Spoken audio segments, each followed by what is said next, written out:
Hey guys, how's everybody doing? Welcome, welcome, welcome.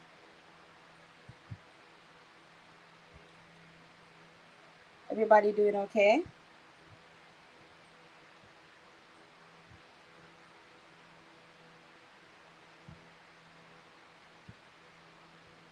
All right, so welcome back to our little live stream. I'm your host, I'm Whitney McKoy. And so today we're going to be diving into a major geopolitical development that is not, I don't believe it's getting the analysis it deserves.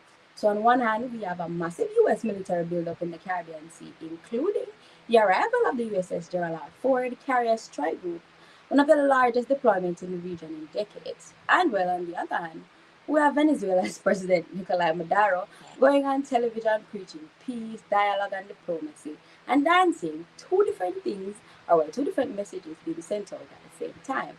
So, today we're here to break it down.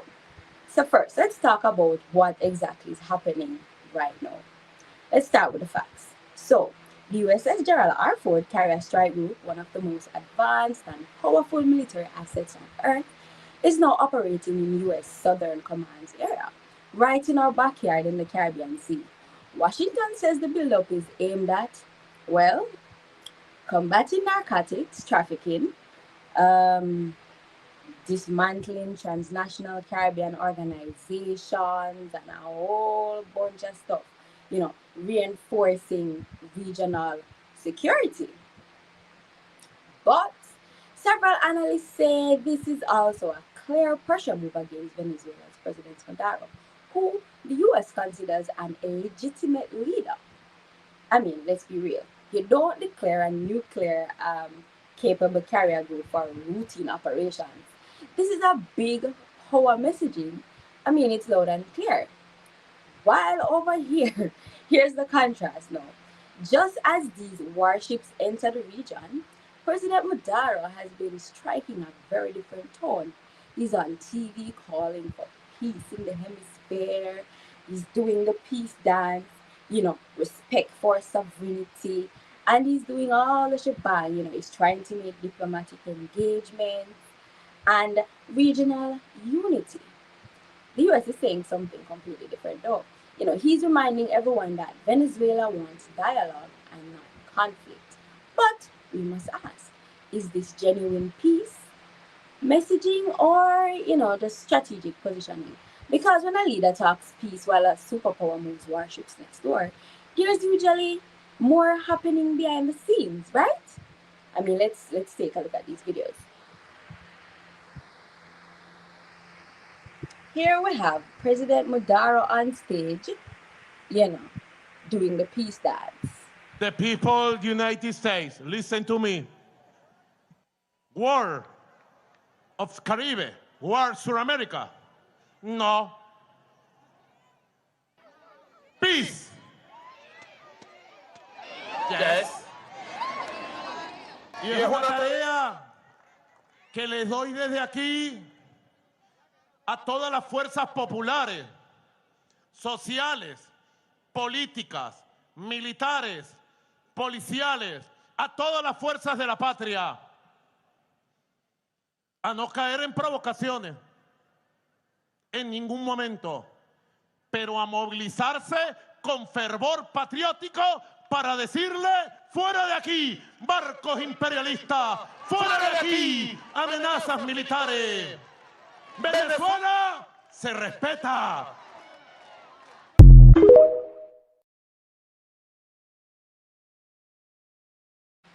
Right, so we have him on stage preaching peace.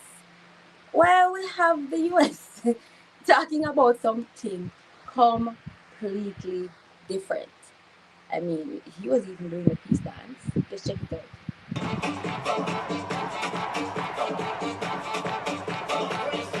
No crazy going on.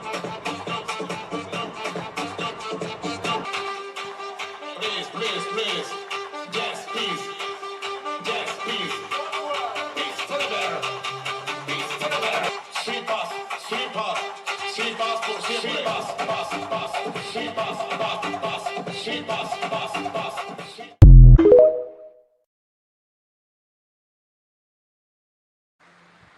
So, what do we think is really going on? Because on one hand, we have somebody calling him, an illegitimate leader, and we have this whole buildup of, you know, warships out here in the Caribbean. I mean, there has been attacks already. I mean, let's not forget that over 29 people and counting have already died from this so-called ongoing feud or whatever it is. Let's take a look.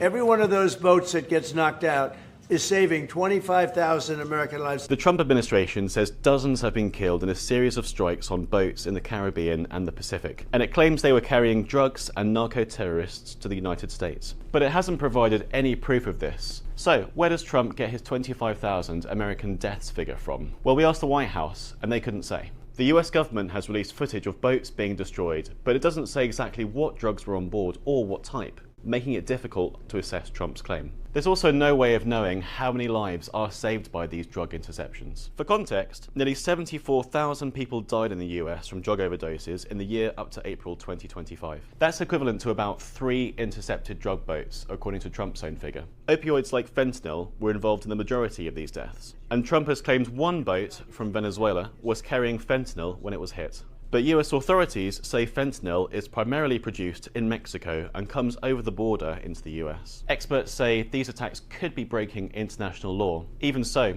Trump is showing no sign of stopping.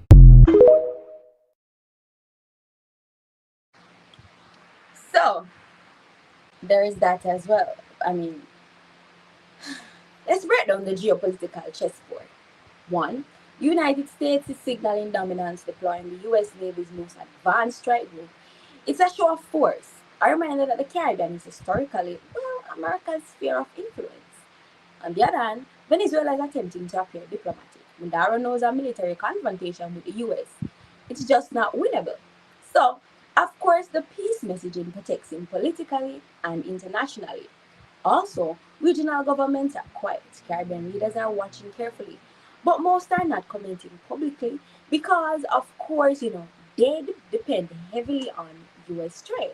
So nobody's going to come out and speak against the US trade because we depend on US tourism, we depend on US security partnerships. There is so much that we depend on from the US. And also, the public is confused. People across Jamaica, Trinidad, Haiti, Barbados, and the DR, they are seeing warships, missiles, and surveillance aircraft in their region. But officials are not explaining what this means for ordinary citizens. I mean, the big question for, I guess, for Caribbean people and the diaspora, I guess what we can ask, or what we need to ask really, is why is there such a large US buildup now? Like, what exactly is causing this? Why is Maduro suddenly messaging peace? I mean, we know him. Is he worried or is he playing diplomatic offense? Also, how could this affect trade routes, ports, or even airlines? Is the Caribbean becoming a strategic battlefield again like the Cold War? I mean, we all know Maduro. And also, why is CARICOM silent? These are the conversations that the region needs to be having, actually. Because I don't get why CARICOM is silent, except for, our one friend over there in Trinidad that I'm not sure what's going on with her. We saw where she was literally putting herself in the middle of this war, offering the US that the US could use their marine bases for their soldiers and all that. I mean, we both know who we're talking, right? Trinidad and Tobago. I mean, the Trini people are not with it. However, their leader, she is definitely, I'm not sure what's going on with her. She's putting herself in the middle of this. Mind you, a boat was attacked a few weeks ago, and come to find out that two innocent Trinidadian fishermen was killed on that attack. She didn't say anything about it. Other persons are afraid of commenting, but we really just need to know what's going on. What do we really think is going to happen?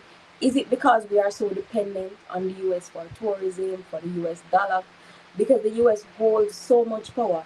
Is that why nobody is going to say anything? Our CARICOM leaders going to just sit and watch and just look and wait? Will, I don't know, Maduro continue preaching peace? We all know who he is. We all know what happens in Venezuela.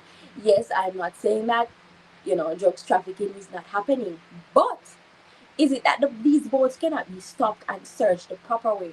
Are we just going to see a random boat out there in the Caribbean Sea just because it's close to Venezuela and heading to the US, or close anywhere around that region, and just blow it up because we think, or we are assuming that this is it's supposedly transporting narcotics? We need to ask the questions. We need to ask these real questions.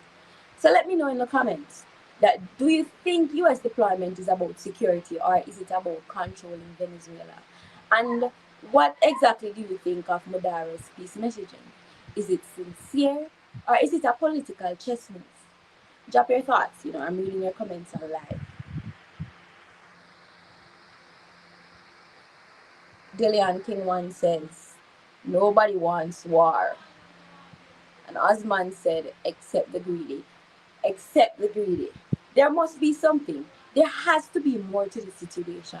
I am 100% sure there is no way on earth we are just blowing up random boats without stopping and searching them because of we're assuming they're transporting drugs. Where is the proof? Where is the evidence? And then, on the other hand, we also have to talk about Trinidad, because if we don't talk about Trinidad, then this whole thing, it's not right.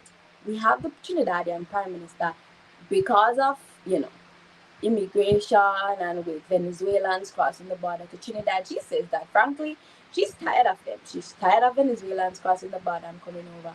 And so, what she wants to happen, is for the US to put them in their place. So, and she says that they're apparently trafficking drugs through Trinidad and Tobago. So she has not been quiet about that. She has been very vocal in this ongoing situation to say that, she's in support of the US because she's tired of her people going through it. Because, Venezuela and Trinidad and Tobago, they are very close. So she's saying that she's tired of her people going through it. And so she's supporting the US. But she has to, we have to be reminded that CARICOM means one for all and all for one. And so I'm not saying that, you can't be tired or whatever is happening, but then are you going to be selling out our own sisters and brothers over there?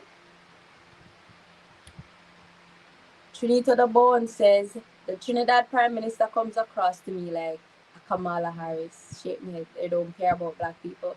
That's how I feel to Trinito the Bone.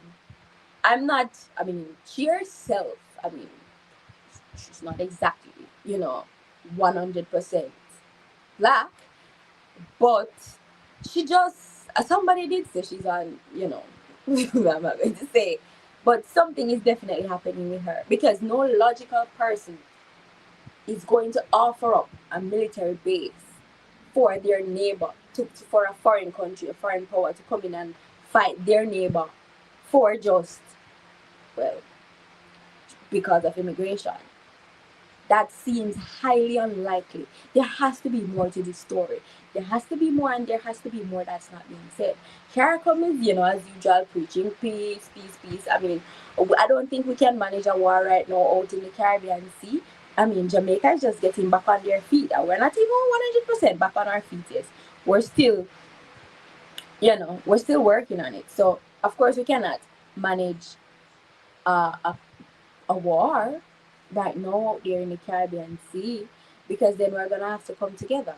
And Maduro, I don't want to say he's been a terrorist, but he has been, giving off terroristic traits for a while, and so persons are scared of him. Persons are saying he's a dictator because they're saying that he's He's not even the legitimate president of Venezuela, allegedly. Allegedly. That's what the US is saying, that he's not the legitimate president of Venezuela. And so they do not recognize it. They're saying that right now Venezuela is without a government. No, I'm sure if that was the case, maybe Venezuelans is there any Venezuelans here? Maybe they can speak up and say something. But at the end of the day, I know that, drugs are becoming a plague. I know that persons are dying from drug overdose, and then there are all kinds of drugs out there in the market. And if this is the way that persons are transporting drugs, then I definitely think that something needs to be done. But I don't think that what needs to be done is to just blow up any shipping site. Things have to be done in a legal and human way. Imagine just going about your day as a fisherman, just randomly, trying to catch a fish or a few fishes to go back home, sell, or to go home and feed your family, and lose your life because someone assumed that you were transporting drugs.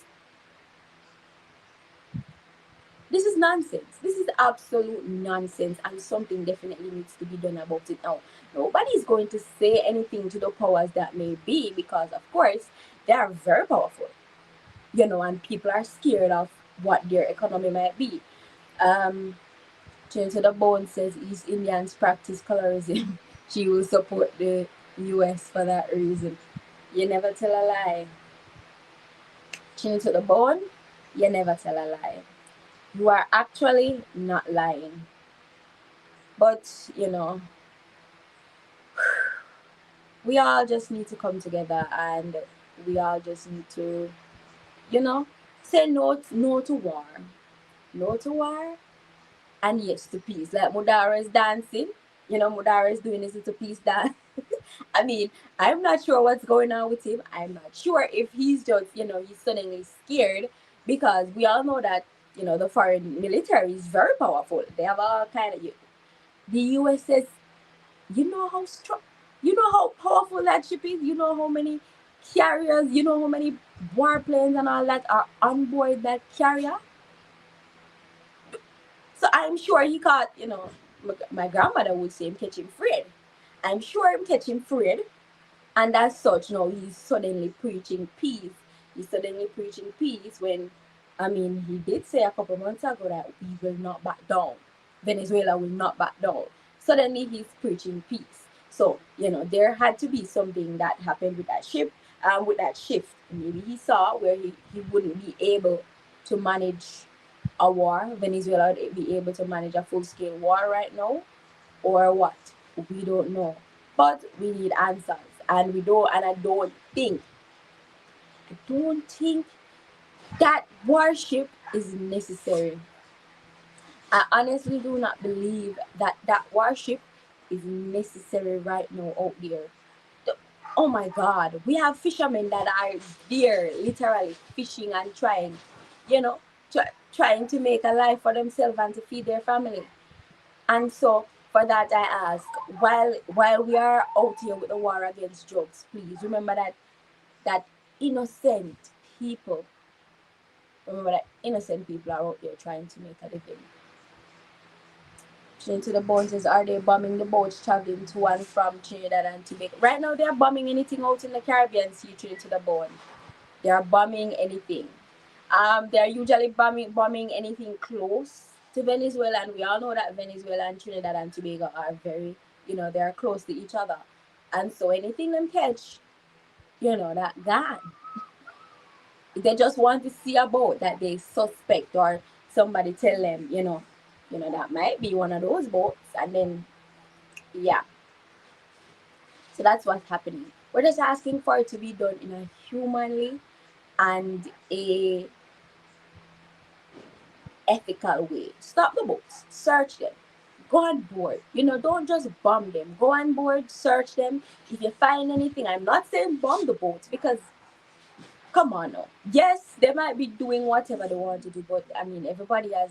We all have a right to life, don't we? Lock them up, and throw the key. But let's please, let's just try to work on doing this in a better way. Please, I'm asking. I don't know. Yeah, CARICOM is not really saying much. I mean, I get it. They don't want to mess with their tourism dollars because we all know that U.S. tourism is one of the highest contributors to GDP in the Caribbean, and I guess they don't want to mess with their tourism dollars. They don't want to mess with their, you know, U.S. security, whatever they might be getting. They just don't want to mess with those deals. So CARICOM is very silent at the moment. I mean, they did express to Kamala and they did ask her to not intervene, but she just did what she wanted. There was this vote, and all CARICOM came together and said that peace is what they were going to be focusing on. And well, she decided that no, I'm not voting right now. So there's also that. We all just need to come together. We all just need to, if we're going to take a stance, we need to take a stance. And also, CARICOM leaders, you all need to inform your country about what's happening out there in the Caribbean Sea. Don't, please, I'm asking, inform your citizens about what's going out there so they have an informed decision. They can make a calculated and an informed if they are going to venture out into the Caribbean Sea in any small boats. Because, the small boats are the ones that they're targeting, because they're saying those are the ones that are transporting all these narcotics. So, CARICOM leaders, I urge you, inform your citizens about what is happening out in the Caribbean Sea. Let them know that, a carrier is out here in full force and they are bombing anything in sight. So, be careful. Right now, fishermen are fearing going out there. They are fearing going out to find bread to feed their families. And why they are in fear of their life? Because they know that if that carrier even thinks that there is drugs on board their boat, they're bombing it. So let's do better. Let's look.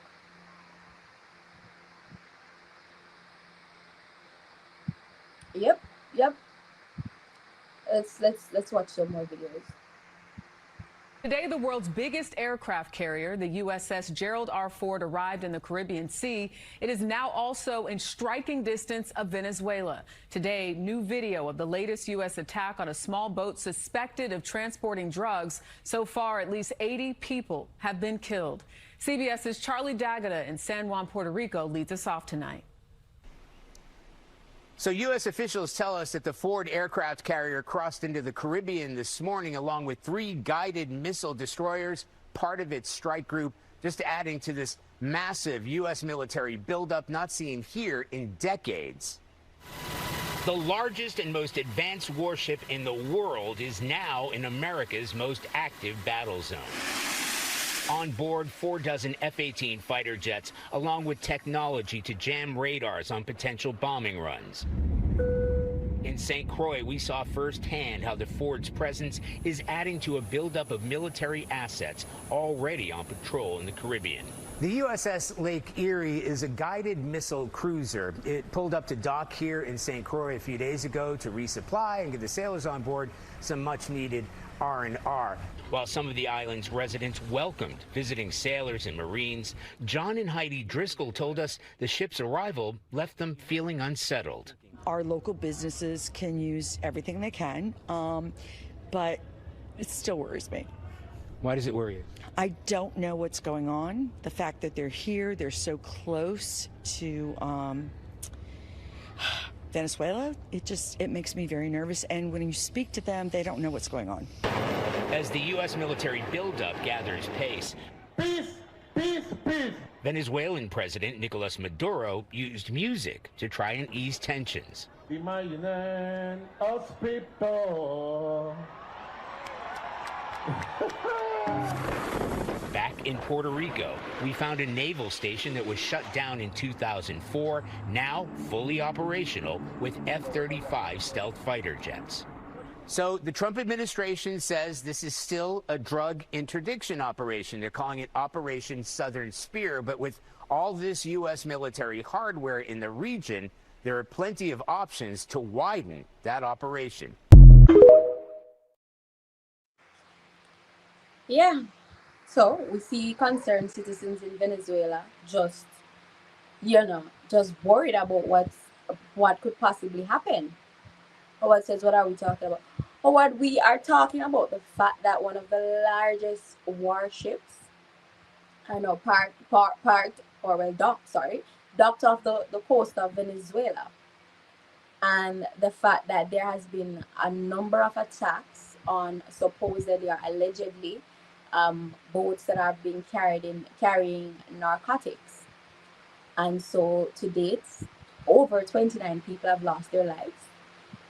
Confirmed two fishermen from Trinidad and Tobago, because as the US says, they know they didn't stop the boat, they didn't check it, but they know that you know this vessel, or whatever vessel it was definitely carrying narcotics.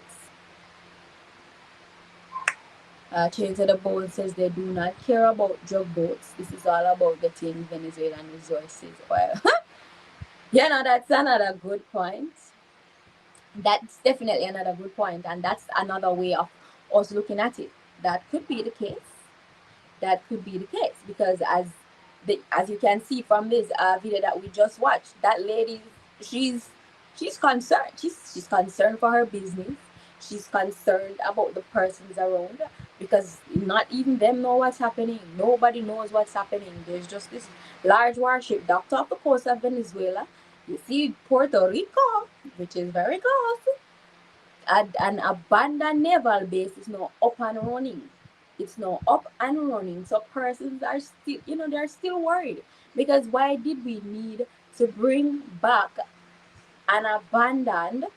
Why did we need to bring back an abandoned naval base to combat narcotics or narco traffickers, if we already have this large ship docked off the coast of the supposed country that's supporting these persons? It's all a lot. It's all a lot. And that's what persons are talking about. They're talking about the fact that this is just, they're going overboard for drugs. That's it. God Thief, I'm not sure what that name is. They said oil. Yeah. Chain to the Bone says, how are drug boats of fishermen? How are drug boats if fishermen can go all the way from Caribbean Sea to America? Really? I'd ask the same question. I'd really ask the same question. I mean, we're not saying don't search for narco terrorists, or don't try to stop don't continue this fight on drugs. What we are saying is for it to be done in an ethical and legal way. There is no way you can just see a boat and blow up a boat because you assume that it's trafficking drugs. Where is the proof? Where is the proof that this boat had drugs on it? Where is the proof that these fishermen, these innocent fishermen that left and just wanted to feed their family, where is the proof that these fishermen are narco terrorists? Where is the proof? Black people's lives matters. It does. And these two black men went out in search of food for their families, and now they're gone.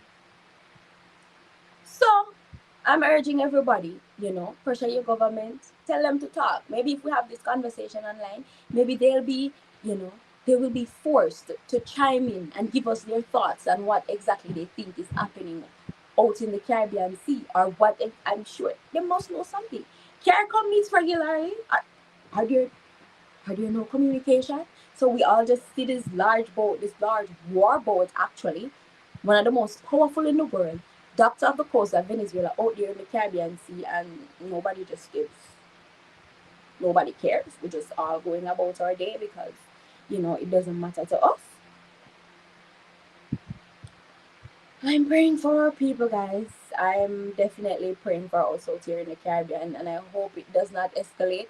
I hope Maduro doing the peace dance on stage and preaching peace appeals to these foreign powers that maybe, and they can deal with this issue that they're having in a diplomatic way. I hope it is. I hope somebody can intervene and this can be dealt with in a diplomatic way. Yes, Trinity the Bone. Thanks for joining me as well. Thank you guys for tuning in. And Whitney, bringing you the conversations that the Caribbean definitely deserve. If you found this analysis helpful, like, share, and subscribe. And don't forget to hit that notification bell. Stay safe, stay aware, stay informed, and of course, stay connected. I will see you guys again tomorrow. Thanks for joining me.